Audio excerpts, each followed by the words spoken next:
Hey guys, and welcome to Jenkins 31, the first podcast on this channel. And here we are back with Josh, who has been a member ever since I was Jenkins Productions, so that's dating back to over a year ago. Josh, say what's up to the people. What up, peeps?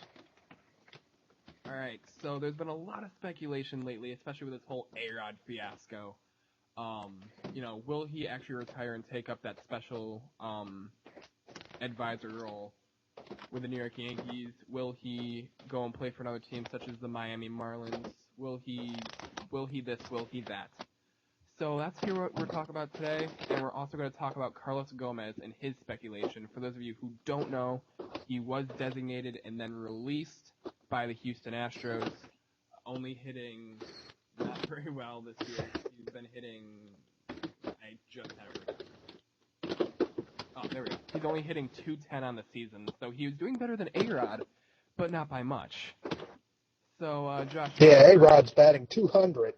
Yeah, Josh, you want to get started with Alex Rodriguez? Yeah. So they say that A-Rod, there's some speculation that A-Rod would go to the Marlins. And first of all, I think that's kind of weird because, where the heck would he play? I mean, there's not a lot of room on the Marlins for him to play, whether it be shortstop or third base. Neither one would really work.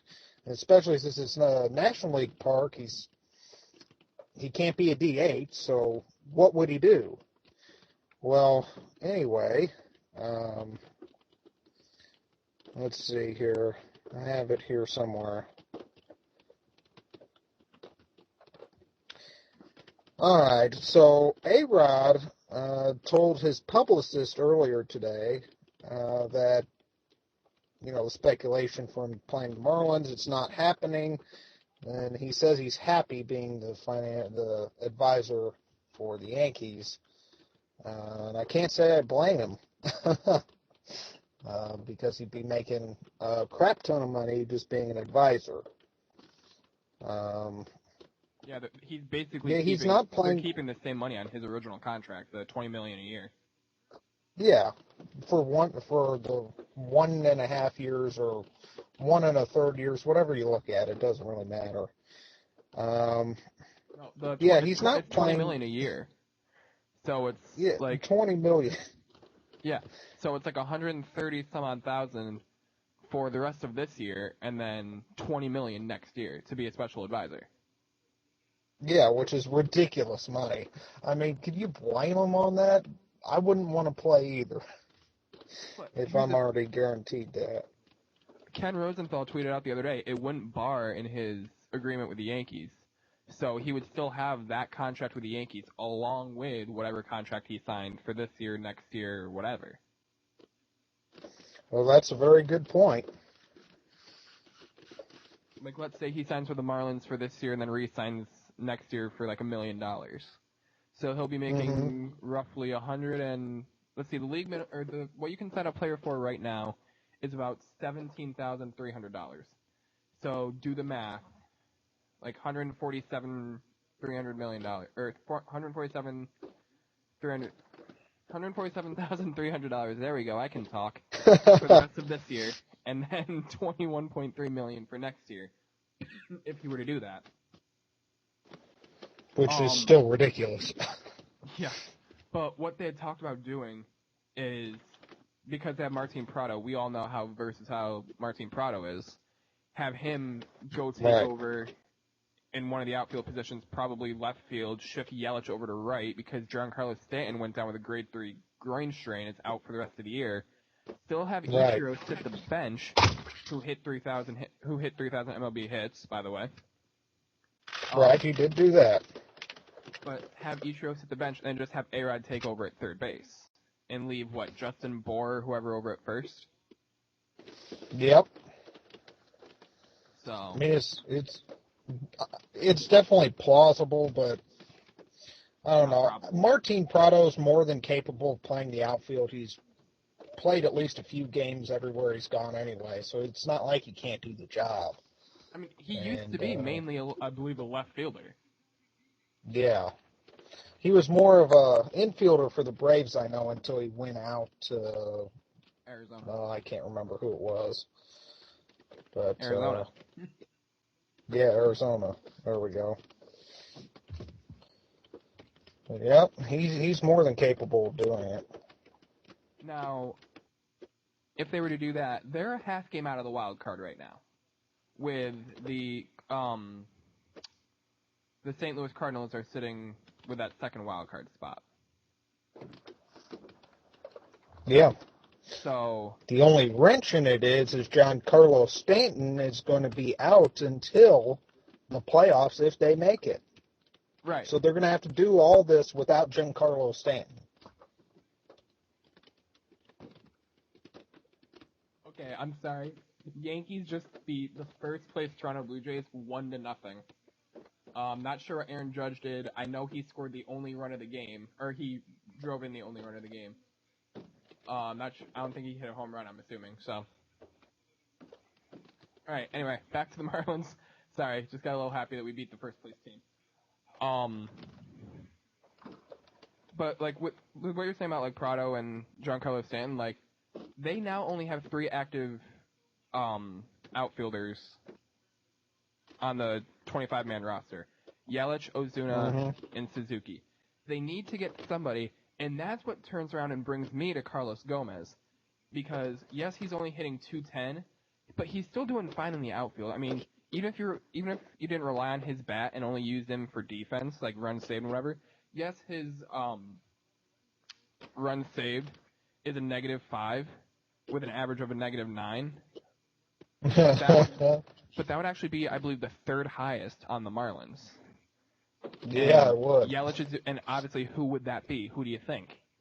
Ichiro Suzuki. Yep. Now, neither of these guys, Carlos Gomez or Alex Rodriguez, are the same caliber player they were years ago. You know, yeah. Gomez back when he was with the Mets, or even the Twins, or even really his early career with the Brewers. He hasn't played more than 148 games in a season since his sophomore season in 2008 with the Minnesota Twins. He has never played a full entire season. Yeah, most players don't anymore. They don't play the full 162.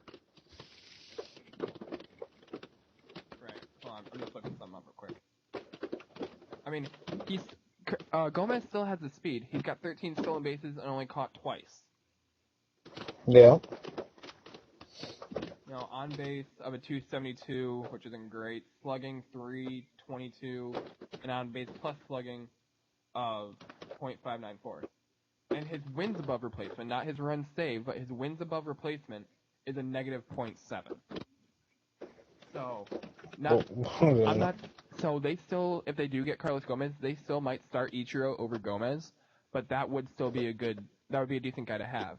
And can Carlos Gomez even play right field? Because I know Ozuna can't really play right field or left field. Yelich is mainly their left fielder, so they need a right fielder if they don't want to go with Ichiro. Right.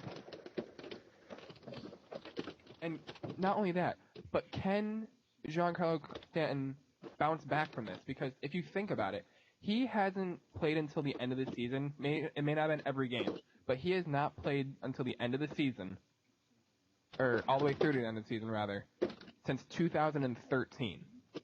2014, Yeah. remember, he got hit in the face. In the face, yeah. Missed the last 2 weeks of the season. Last year, I think he broke his hand or something, or his forearm or something, and missed the last 3 months. And now here he is, missing the last 6 weeks with a grade 3 strained groin.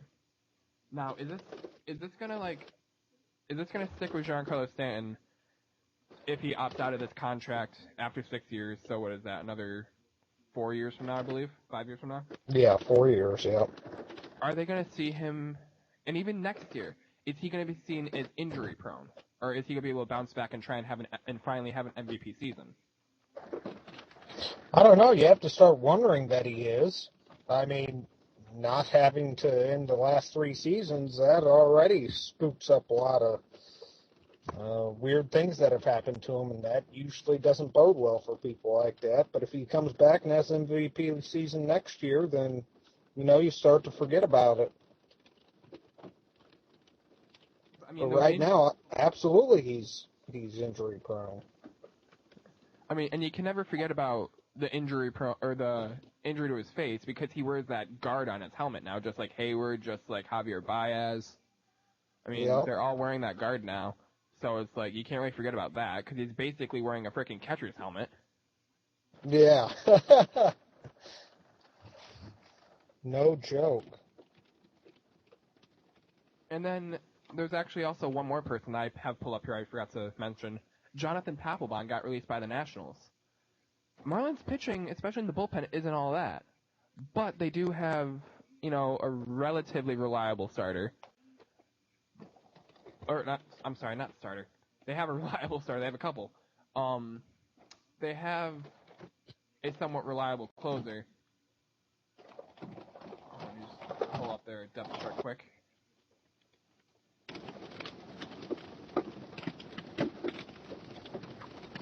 So you're saying you'd like to have him as like a 7th or 8th inning guy?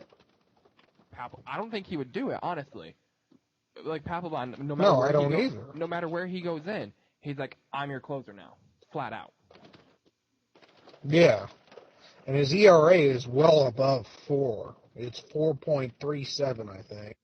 Yeah, but then you look at Fernando Rodney, and even AJ Ramos. Like, I mean, you have those guys too.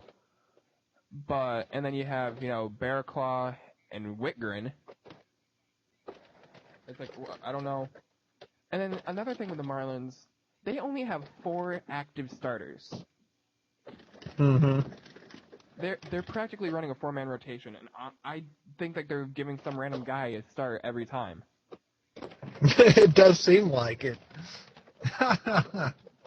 But then, like, you look at what we talked about, like possibly adding A-Rod and throwing Prado out in the outfield or whatever.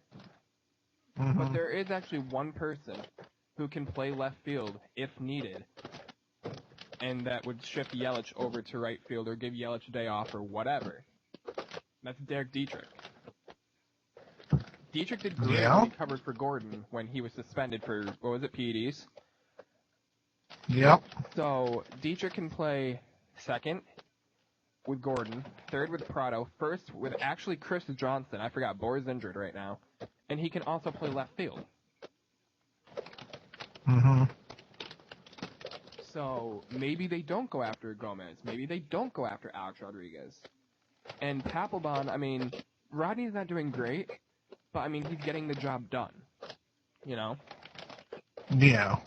So are they going to sign Papelbon, but then turn around and Papelbon be like, I'm your closer, and are they going to shift everyone back an inning? Like, yeah, if I was them and if I brought in Papelbon, there'd have to be a stipulation where he's not the closer. Don't fix it if it ain't broke. And right now, it ain't broke. No, it's not. It's far from broke. I mean, honestly, who thought not even 3 years ago, who thought like 2 years ago that the Marlins would be in the contending for the wild card right now? Heck, I didn't. I mean, if you think about it, if they can go on a winning streak, because the month of September, everyone pretty much faces their division, and that's, except for like 1 or 2 series. If they can go on a winning streak, they may be able to take this division. They definitely could. They're only 8 back. So let's say the Nationals lose 8 and they win 8, then they're only, 4 back?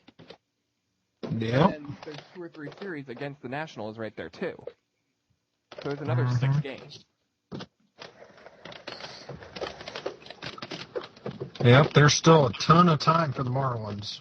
I could see a Dodgers-Marlins wild card right now. Dodgers and Marlins national. God, I keep saying national. Dodgers and Marlins wild card. There we go. But real quick, yeah, I can see that. They have 2 starters on their active roster right now. 2. They have a full 25-man roster plus 1 right now for the people they have on the DL. Mm-hmm. they have. Oh, I lied. I guess a couple people just came off of the DL. They currently have Kenta Maeda, Scott Kazmir, Brett Anderson, and Ross Stripling. They have Julio Urias or whatever in the bullpen. Yeah, which is just nuts.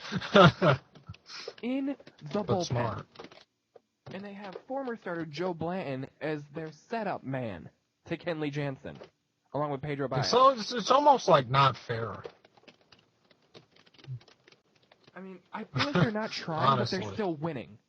I mean, think about it. You have Yeah. Yasiel Puig in the minors. You have Rich Hill, who still has yet to make his Dodgers debut. You're running Kendrick in left field because Utley's somehow doing good. So that leaves Kike Hernandez on the bench. You got, Turner, Seager, and Egon. I'm fine with that. Grandal took over the job from Ellis, so that's fine. But somehow you're getting away with running Chase Utley, 30-some-year-old Chase Utley at second base, and 3-year-old, if that, actually I don't even think he's that old, Howie Kendrick in left field. Somehow, I don't know how they're doing it, but they are not even trying, but they're still winning. This reminds me of like the 2002 to 2005 Braves, man, because they'd have all kinds of weird guys everywhere, and they'd still be winning. It's just you can't even fathom to imagine how some of these teams win. Like they shouldn't be anywhere near anything, but they are. And let's look at the Diamondbacks for a second, or even the Padres of last year. They threw arguably the best team on paper, but they went and completely screwed up. Or think of the Yankees from 2013 offseason when they went out and signed McCann, Ellsbury, Beltran, Tanaka, and a couple other odds and ends. They had arguably the best team and blew it. Then there's the Dodgers, who aren't even trying. They don't even look like a contending team, honestly. They're without Kershaw, they're without Ethier, they're without Van Slyke. They're without Libator. They're without frickin' Trace Thompson. I mean, name it. They're without Ryu, Hatcher, Norris, McCarthy. They're without all those guys, and yet they're still doing something right to win. Yep. Can I just it's say just incredible right now? Yeah. I would honestly probably be screaming if my parents were asleep right in the next room over. But it doesn't make sense to me. How do you throw Urias back and forth from the minor leagues and the major leagues, and then be like, oh, he's not getting the job done in the rotation, but he's already about to use his third of 3 minor league options, so we're just gonna throw him in the bullpen. Really? Oh my god. And then there's the Blue Jays, who are trying to limit Aaron Sanchez's innings. So they're like, oh, we're going to put him in the bullpen so we can keep him all year. And then they go and create a 6-man rotation once they get Francisco Liriano from the Pittsburgh Pirates. This reminds me of 2010, 2011 Steven Strasburg when they brought him out. They were in leading the freaking division. And then they took him out for the rest of the season, and then they fell to 2nd or 3rd place because they took him out. This is what's going to happen. Aaron Sanchez is going to blow his arm out, whether it be at the end of the season or in the playoffs. He's going to need Tommy John surgery. They're not going to have him for next year, and they're going to be just like the Toronto Blue Jays of 2009, last place. I don't care who they sign, but they're just going to end up in last place next year. I'm telling you. Aaron Sanchez is their ace. Everyone says it's Estrada or Stroman, or some people are still saying it's R.A. Dickey, and some people are saying it's J.A. Happ. No. It's freaking Aaron Sanchez, the, rookie or sophomore season guy. He is your ace. You're winning with him, but you are going to blow it by overworking him, and he's going to need Tommy John surgery, and then you are going to be crying in last place next season. Plain and simple. So I just want to get this straight. Who the hell is saying R.A. Dickey's still the main guy out there? Brainless people. It's because of the knuckleball that they're saying brainless people. It's because they're saying because of the knuckleball. Yeah, okay. Knuckleball hasn't had a good movement since his 3rd season with the Mets. Yeah, I don't believe that. He's like dinosaur age too. He's gonna retire by the end of 2018. I'm gonna call it right now. Isn't he like 40? Something like that.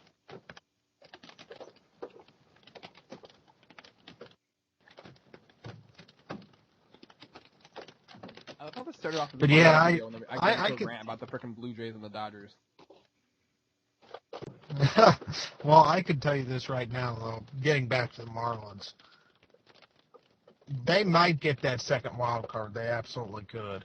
They might get the first wild. It doesn't really matter, honestly. I don't really care about the whole one-game home playoff advantage either. That seems to be going back and forth each year. But you look at it, though, they could win the wild card, sure. But when they win the World Series, they still don't win the division. They've never won their division on it, actually. So they ever catch the Nationals at all. I mean, they are, 12 games back anyway, so it's not likely anyway, but still. If they do get in the wild card, though, watch out. Giancarlo Stanton will be coming back, and all of a sudden they'll have a pretty sneaky team. Now, They're going to be dangerous. real quick, R.A. Dickey, he's 41 years old. He's 8-12 on the season, and he has a 4.61 ERA.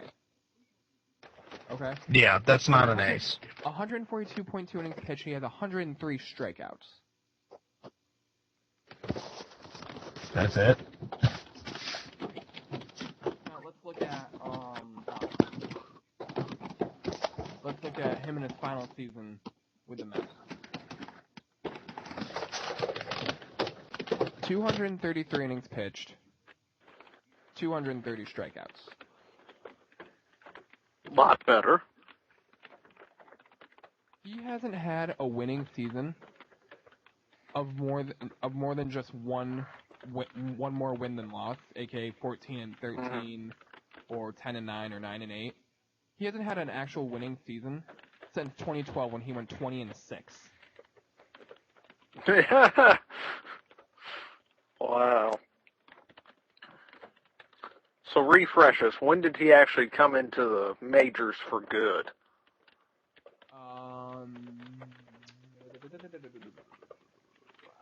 2003. He made his debut in 2001. Went 0-1, 4 games, 12 innings pitched, 6.75 ERA. Okay.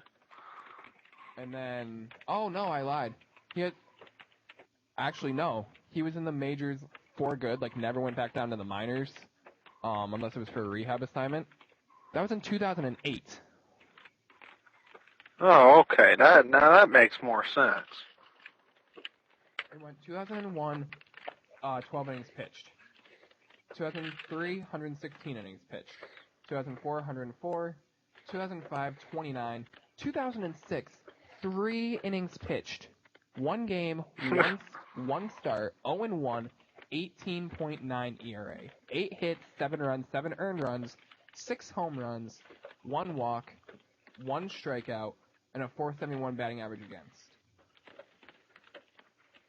Wow. In his lone start, and in his last start in 2006 as a Texas Ranger. Jeez.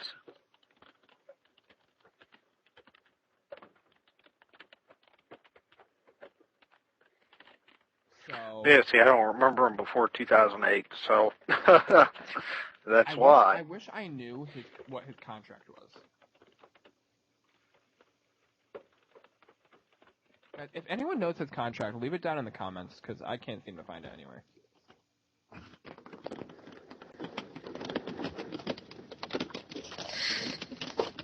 Anyway. So any last thoughts on Alex Rodriguez?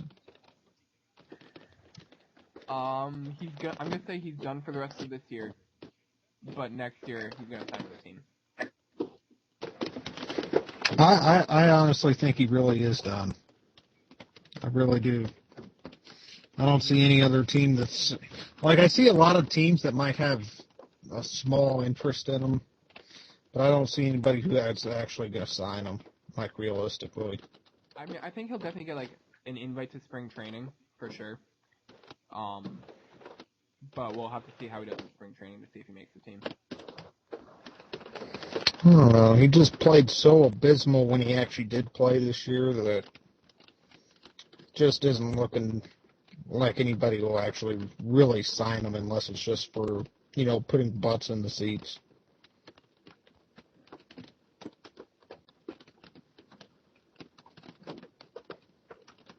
I don't know. I'm completely dumbfounded by it all. You think about it, he has 45 hits on the season and 225 at-bats, 9 home runs, 31 RBIs, batting .200.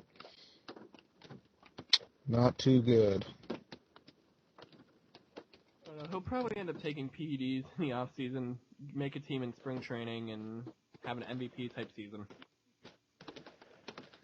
Keep in mind, Big Papi is, 40? We're talking about here. Yeah, he wouldn't be out for getting more money.